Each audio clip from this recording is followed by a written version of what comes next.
അവർ ആദ്യം തന്നെ തുടക്കത്തിൽ പറഞ്ഞ ഈ 400 സീറ്റ് വിൻ ചെയ്യുമെന്ന് പറയുന്നുണ്ടല്ലോ. ഈ പറയുമ്പോൾ തന്നെ ഈ രാജ്യത്ത് വളരെ കൃത്യമായി ഒരു സ്റ്റാറ്റിസ്റ്റിക്സ് വന്നു. അതായത് ഇപ്പൊ നിലവിൽ BJP പരമാവധിയാണ് എല്ലാ സ്റ്റേറ്റിൽ നിന്നും നേടിയിരിക്കുന്നത്. അവിടെ നിന്ന് ഇനി നേടാൻ സീറ്റ് വേണ്ടേ? അപ്പൊ എവിടെ പോയിട്ട് ഈ സീറ്റ് എങ്ങനെയാണ് നേടുക? അപ്പൊ ആദ്യത്തെ ഈ 400 എന്നത് വലിയൊരു വൻ ബടായി മാറി.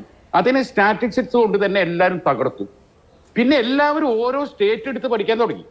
പഠിച്ചോട് കൂടിയാണ് ഇന്ത്യ മുന്നണി എന്ന് പറഞ്ഞാൽ ചെറിയ സാധനമല്ല, അത് വളഞ്ഞിട്ട് പിടിക്കുകയാണ്. കാരണം ഒന്നാമത് എന്തൊക്കെയാ കെജ്രിവാളിനെ ജയിലിലിട്ടത് BJPക്കെതിരായ വൻ രോഷാണ്. അതേപോലെ തന്നെ ഷിബു സോറനെ ഇട്ടത്. എത്ര മനുഷ്യന്മാര് ഒരു സംസ്ഥാനത്തിന് മുഖ്യമന്ത്രിയും ഉപമുഖ്യമന്ത്രിയും ഒക്കെ അത്തിടുക. രാഷ്ട്രീയ പാർട്ടികളുടെ അക്കൗണ്ട് വരും. ആ പാവം സാധുക്കളായി CPIയിലെ അക്കൗണ്ടൊക്കെ മറിയിപ്പിച്ചെന്ന് പറഞ്ഞാൽ എവിടെ ഇവരെ എത്തി? നിങ്ങൾ ഇതൊക്കെ അന്താരാഷ്ട്ര തലത്തിൽ ചർച്ചയാണ്. വിവിധ രാജ്യങ്ങൾ, ജർമ്മനി പ്രതികരിച്ചു, അതുപോലെ തന്നെ അമേരിക്ക പ്രതികരിക്കാൻ വന്നു. അന്റോണിയോ ഗുട്ടറസിന്റെ ഐക്യരാഷ്ട്ര UN ഓഫീസ് പ്രതികരിച്ചു. കാരണം തോന്നിയാസാണ് ഒരു രാജ്യത്ത് നടക്കുന്നത്. ഇങ്ങനെയാണോ ജയിക്കേണ്ടത്? അപ്പൊ സ്വാഭാവികമായിട്ട് പിന്നെ ഇവർ പറഞ്ഞല്ലോ, മറ്റേ ആഫ്രിക്കന്റെ കണക്കൊക്കെ പറഞ്ഞു. ഇവിടെ സോമാലിയനോട് നമ്മുടെ കേരളത്തിലെ ഉപമിച്ച ഒരു നേതാവിന്റെ അനുയായിയാണ് ഈ പത്മനാഭൻ. മനസ്സിലായോ?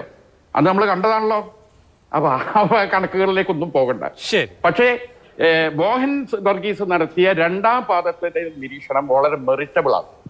കാരണം അദ്ദേഹം കൃത്യമായി ക്ലോസ് വെച്ചിട്ടുണ്ട്. ശരി, ഓക്കെ, നമുക്ക് എന്തായാലും കാണാം.